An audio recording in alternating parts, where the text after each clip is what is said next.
नमस्ते मेरे देश के प्यारे गरीबों, मजदूरों।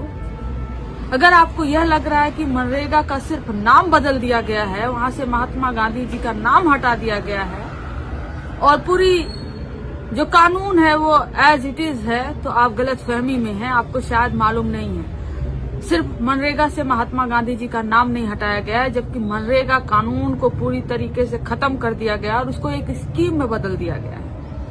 जब स्कीम में बदल दिया गया है तो मैं इस संदर्भ में कह रही हूं कि पहले ये डिमांड बेस्ड प्रोग्राम होता था। अगर किसी मजदूर को काम की जरूरत है तो वो मांगता था और उसको काम मिलता था। ये सरकार के ऊपर ये कानून एक था कि सरकार मजबूर थी आपको 100 दिन का काम देने के लिए, लेकिन अब सरकार मजबूर नहीं है।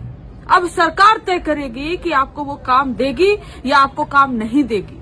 अब ये सरकार तय करेगी कि वह किस राज्य में काम देगी और किस राज्य में काम नहीं देगी।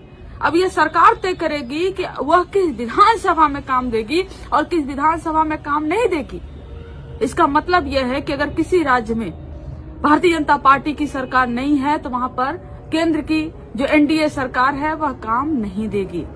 और किसी विधानसभा में अगर बीजेपी का विधायक नहीं है तो यह तय करेगी कि वहां पर पैसे देने हैं या नहीं देने हैं, वहां पर किसी को काम देना है या नहीं देना है। अब जाति देखकर, अब धर्म देखकर, आपने किसको वोट किया, किसको नहीं किया, आप किस राज्य से आते हो, आपको सिलेक्ट करेगी कि आपको काम मिलना चाहिए या नहीं मिलना चाहिए।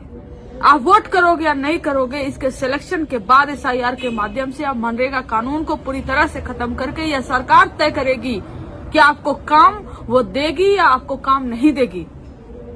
तो सिर्फ महात्मा गांधी जी का नाम हटाए जाने की बात नहीं है। और जो कहा जा रहा है कि 100 दिन से 125 दिन बढ़ा के कर दिया गया, दरअसल उसी 125 दिन में 60 दिन ऐसे होंगे जबकि फसल की जो सीजन हो गया और फसल के सीजन में आपको काम नहीं मिलेगा और आपको मजबूर किया जाएगा कि आप खेतों में काम करिए और वो जो है कि किसी के खेत में आप काम कर रहे हैं वह पैसा देगा, उसको भी सरकार अपने में ही काउंट कर रही है। यानी 125 दिन के बाद जो कर रही है उसमें से 60 दिन माइनस कर लीजिए तो टोटल 65 दिन होता है। तो 100 दिन से 125 दिन नहीं बल्कि 100 दिन से 65 दिन घटा के कर दिया गया है।